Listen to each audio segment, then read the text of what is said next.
Hello and welcome to the Wednesday check-in brought to you by David Gokhshtein, the Gokhshtein News Network. I'm your host, Landy, and today is February 25th, 2026, and we're looking at Bitcoin to start here today. After I recorded the video on Monday, we saw, obviously, I'm recording after the close, so the Tuesday candle was open. Monday was still the day of the week for me, but the Tuesday candle went down and hit some of the exact areas that I was speaking about on Monday's video. And yeah, we got that move essentially, and that was here on the Tuesday candle.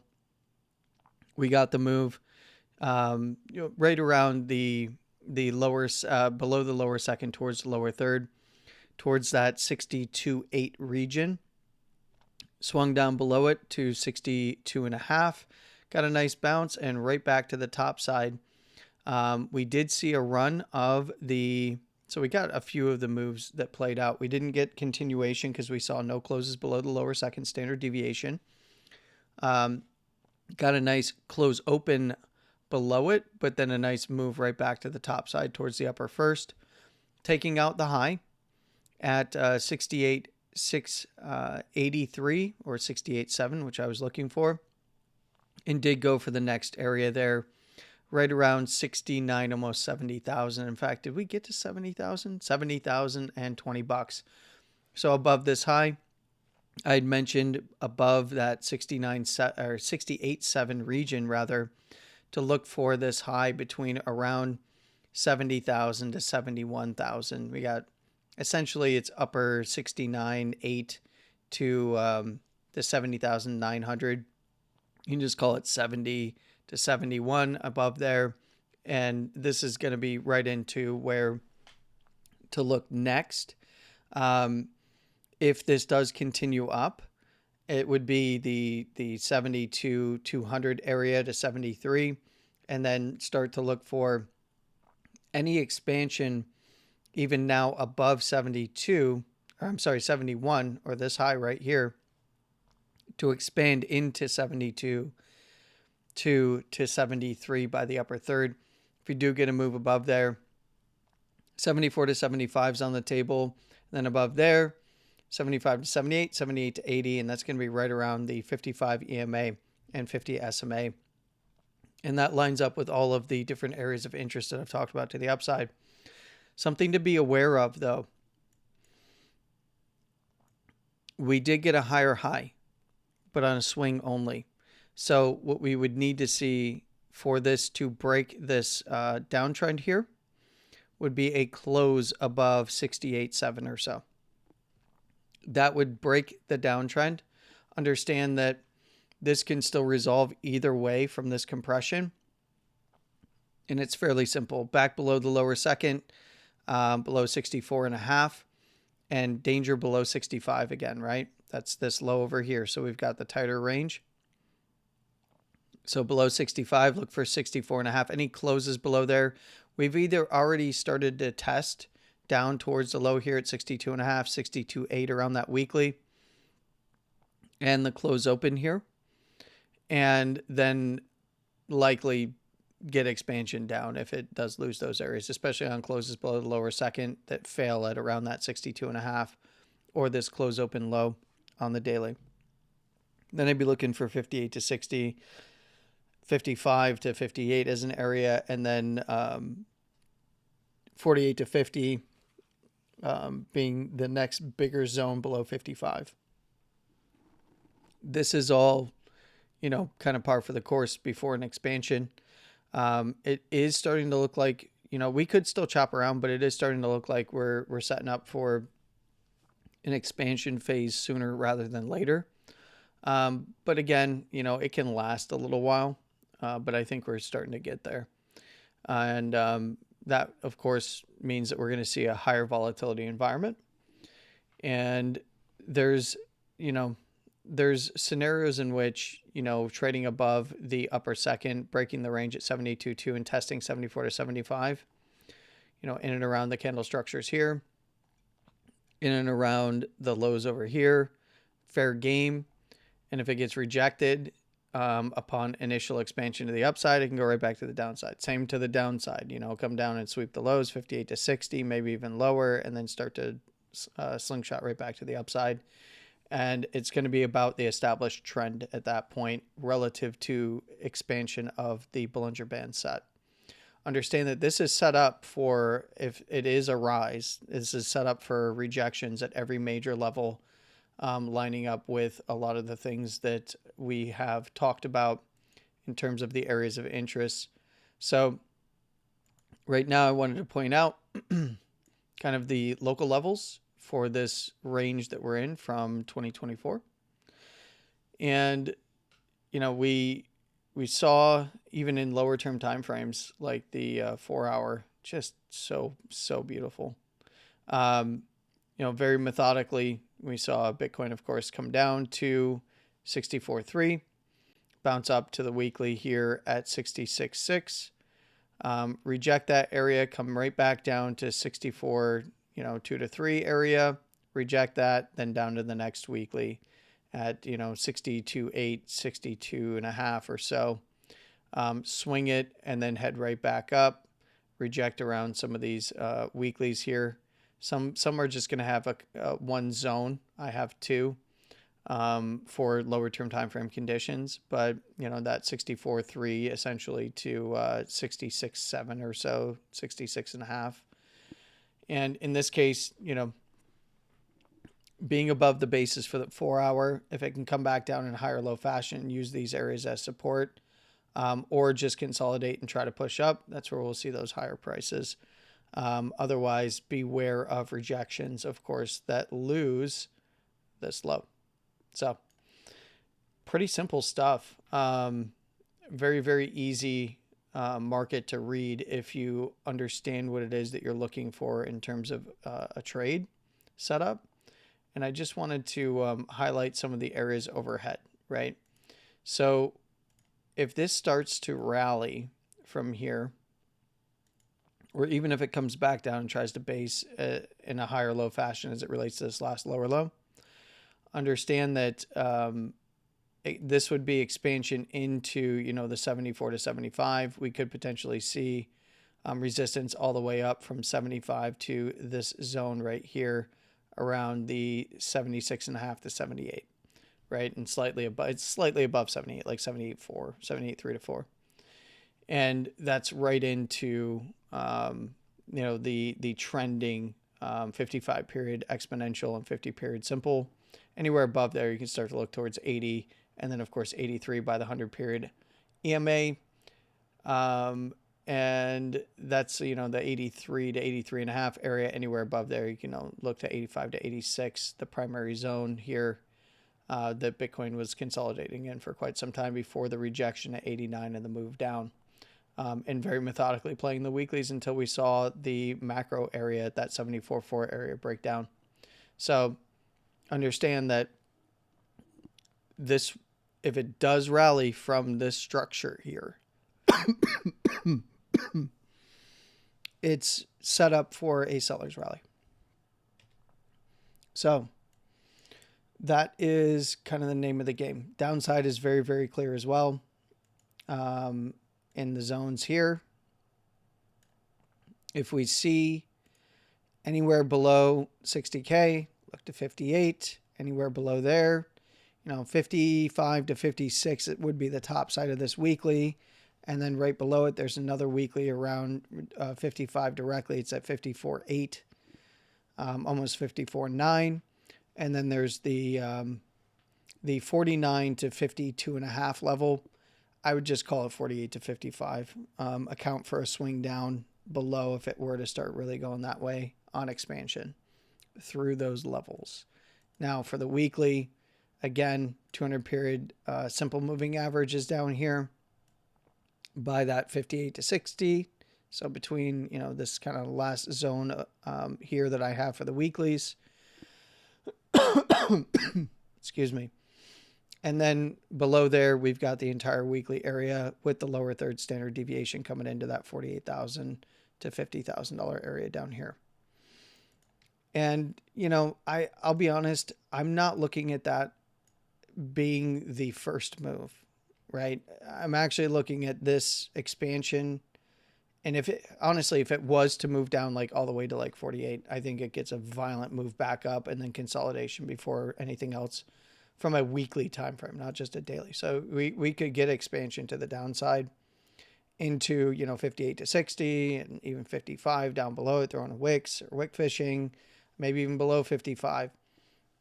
If that were to happen because of the expanded nature of the Bollinger Band set, it'd be a volatile move, and I think that volatile move would be through the bands, and then we'd get mean reversion, and then wait for the next compression on the weekly. But it's trending structure, and we'll discuss on Friday, especially if things move to the upside. We'll be able to discuss whether or not what the criteria will be for setting a low on the weekly here and setting this area as a major low, and then potential sellers rallies and areas to pay attention to. And recall that invalidation of the bearish trend would be a structure break above $98,000 from here. So realistically, the setup here is a seller's rally to another lower high from the weekly, whether the low comes in here or lower. And then we gauge that lower high, because right now Bitcoin would have to beat $98,000, which, there's nothing saying that it can't, but it is set up for a rejection, even if it were to absolutely melt faces into and around that area. If it didn't close above, it would be probably bad times for the bulls. So let's go ahead and check on a few other things. You'll have to excuse my voice. Let's go ahead and check on gold, silver, oil, and natural gas really quick. Gold with a nice move back up towards that 52 region. Did we get 52, 52, 50? That's right. I did see that earlier. And this is where, above 52.50, I'd be looking, towards that upper second, somewhere around, 53.5, 54. Anywhere above there, pay very close attention to the close up here at 54.20. Anywhere above there would be expansion back to the highs around 56. If it did break above, that would be an expansion, likely targeting, 57, 58 initially, and then we take it probably up to around the 6K level. And it's really sideways and up within this kind of wider range between the high here at 56 and the low here at 44. And the structural change within the weekly here, or the daily here, sorry, not weekly, would be that, right around 48, 40. So just pay close attention if it does start to fall apart there. It is in a range. Silver had a trend break. We talked about 90. We got 90. And the next area above there would kind of be 92, right around the upper first here to 95. And then above there, we can start to look, 98 to 102 by the upper second. Must maintain this low around 72, like I said on Monday. If it loses 70, it's running that low. More than likely around the upper 60s down to 65, and that's where we'd get, mid 65 region to around that 64.10. Oil swung above and so far has not been able to get sustained closes above. Got a nice close open above 66.40. We got the move to 67. I would be looking at upside being around that 68 to 70 on any closes above the highs here and the upper second. I'd need to see the condition met. Closing above the highs here at 67.30 or so would put this into expansion towards 68 to 70. Needs to hold yesterday's low. Yesterday's low being at 65.75. Or else I'm looking down into this zone between 64.5 by the basis to 64. If it drops it, I'm looking down to the mid to low 63 area, and then bottom side of the range here, where potentially if that falls apart, we're looking back towards $60. So We did get a continued down on natural gas to right around these 280 region. If that does fall apart, look for 250. But if it bounces, look for 325 initially. Anywhere above there, 350. I apologize about the coughing. Let's go ahead and look at traditional markets. I said it on Monday. I'll say it again. Keep a close eye on Dow. We saw a heavy rotation from tech to, I guess you could call it the boring stuff, right? Within the Dow Jones Industrial Average Index. Understand that the higher the stock price, the more the weighting, and we had a bit of a shift in terms of some of the things in here, with the gainers being the boring stuff and the losers being tech for a while. And it was a good, and like I said last week, it's a good indication if it bounces that the lows that NASDAQ and SPY were at likely going to bounce. We saw that with a little bit of a risk on move back into tech, kind of here and there. We had NVIDIA earnings and all that good stuff. So, and they were a beat, which was not really a big surprise. Microsoft coming off low side structure as well. Had some nice rallies in coin and MSTR, obviously, with Bitcoin rallying and the crypto markets rallying off of primarily the same structure. Like the daily structure on Bitcoin, you can kind of just copy paste to most of the majors in alts for crypto. But here, I need to see right around 49,950K on Dow to start looking for this to run back to the highs.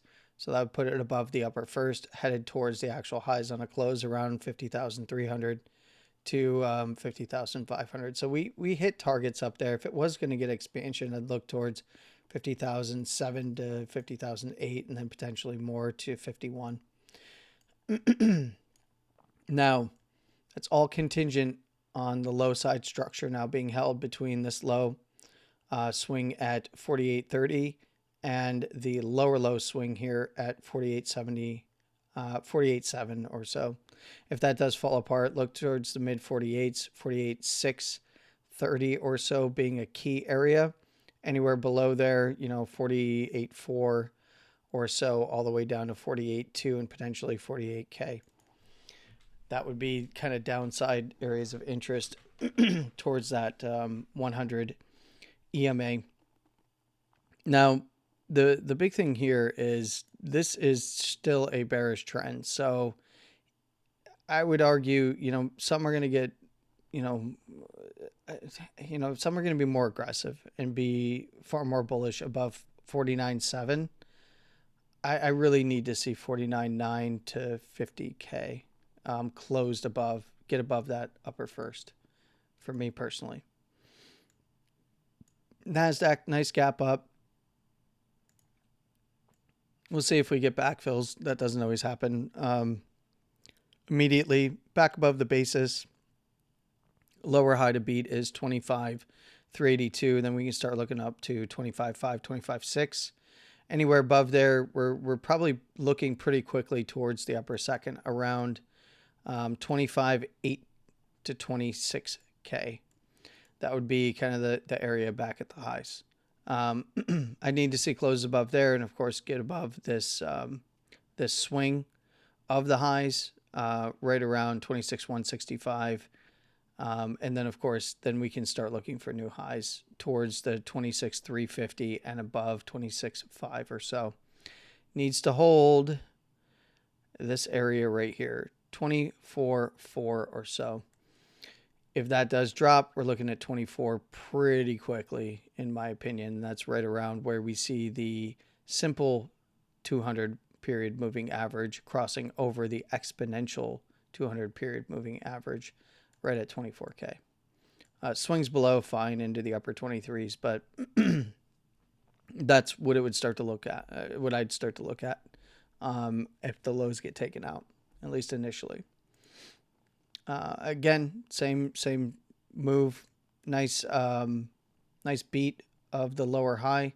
And NASDAQ, NASDAQ beat out the range high here, but I need to see 25.4. Yeah, I need to see 25.4 on NASDAQ. So we did get an upside break. So we got a downtrend break. And in validation of this structure rolling over, of course, it's just a consolidation. If it's going to roll over, it's going to drop the 100 period at 675, go for 669, 670 and under. Need to see close above 697, 698, run 700 up by the upper second. Now we did see it pin the upper first at 693.15 or so. And just need to see really above 698, run 700, and then start marching towards 703, 705 initially, and then more, of course, towards 708, 710 from there. But needs to hold 675 to the downside. Prevent that move to 670 and then the mid 660s and under. So nothing too crazy. It's kind of everything we've been talking about right along here. IWM, it's just shortened for RUT.